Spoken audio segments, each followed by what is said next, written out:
几天后，上司来到他的面前问痛吗？他如前回答，不但痛，而且如前回答什么？他不但痛，而且是简直都是成了尸体一样。那么成了尸体一样，这就是我们西藏人常用的一个怎么说呢？用词，是痛到已经不行，一个人病到已经不行，或者是受伤伤到已经不行的时候，说我都变成尸体一样，就这样动都不能动的意思。上司做了加持后，又将他带走。这样的大口行共受了12次，还有12次小苦行，如此前后经历了24种苦行。所有的苦行圆满后，一天，帝罗巴尊者说：“那罗巴，你去打水来，我在这里生活。”那罗巴去提水回来时，上司生完火后，便站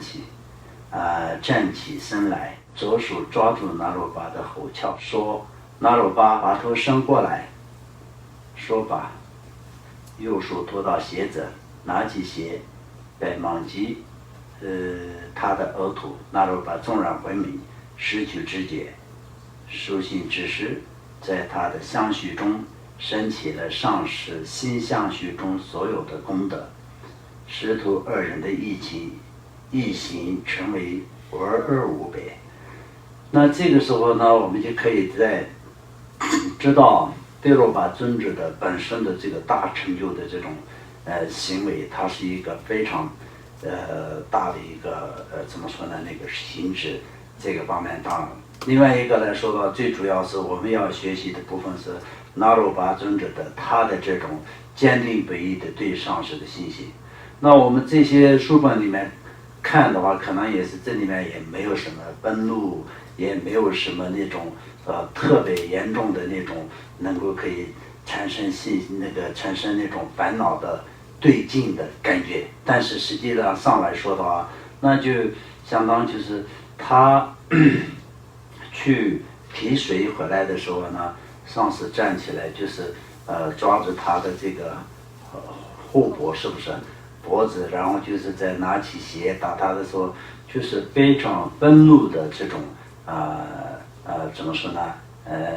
样子，不可能是说笑着我打你一个，你来啊，我打你一下，不是这样的。所以就这种时候呢，就是不会生起信心。就像那个巴哲仁波切是他的上司，也是打他的时候，就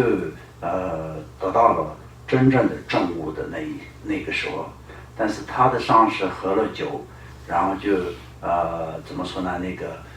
拖着巴哲仁波切拖上来拖下来，然后打他，这样的时候就一直打一直骂的时候，就巴哲仁波切起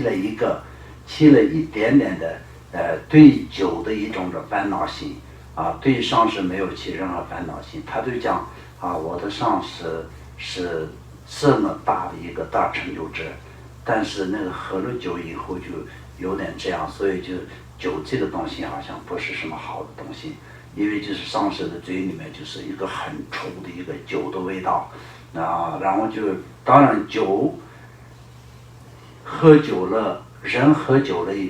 喝醉了以后，那么这个嘴巴里面的出来的这个味道和平常你就是闻到酒的味道，这完全不一样的。这个可能你们也知道，因为人喝醉了或者是喝酒了以后，喝酒的人的嘴里面的这个酒的味道是很臭的，更臭的，比平常酒的味道更臭。所以那个时候也是巴哲仁波切也是那个传记里面有写，他就是起了一个我的上司这么殊胜的一个成就者，但是喝了酒以后他都变成这个样子，所以就酒这个东西不是好的一个，不是一个好的东西。他一这样想的，就上司马上就知道了他在心里面想什么，他又骂他说你这个人这样的起这种烦恼心就是有不清净的心，没有净观心，这样一打他的时候，他就达到了真正的成就，有这些的故事。所以这些里面来说到，就那就那罗巴的故事也是同样的，那罗巴经过24次的这种苦行的时候，就没有起过任何一点点的烦恼心，而且是更进一步的，然后就一直上师，依教奉行，到最后得到成就的。那得到的成就是什么呢？就相当就是圆满的一个如意宝宝瓶当中的一切枝叶，就是到了另一个倒满了另一个如意宝的宝瓶一样的就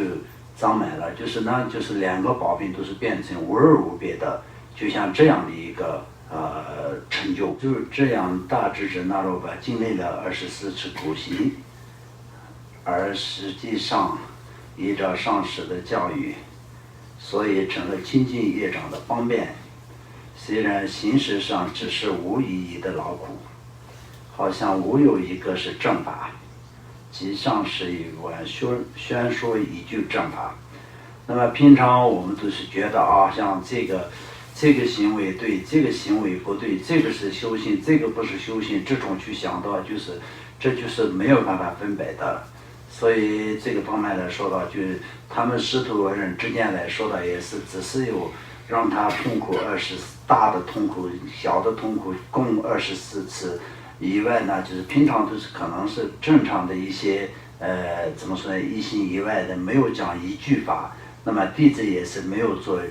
一个正式的真正的修行一样，上师没有教他做什么这个方面那个方面，就是修行方面。所以就这个主要呢就是弟子一直都是会等到上师会有安排的，会传法的，会有这种想法，会给我调解的，会这样想。一开始的时候就是要请求上师怎么说呢，那个摄受，以后呢就是一直都是等待。所以这个里面来说到，很多弟子有的时候呢就是一直一位上师，然后就好像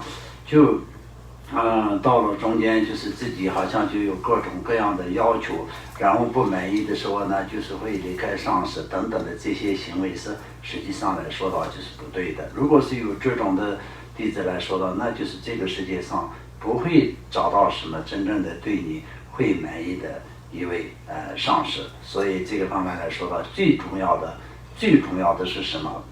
不是做什么是最重要，然后坚定不移的信心才是最重要，而且依教奉行才是最重要。但并不是说自己觉得这样殊胜那么我就这样做才是最殊胜，不是这样的。一直上师的情况下呢，就是上师如何讲呢，如此的修持才是最为殊胜的。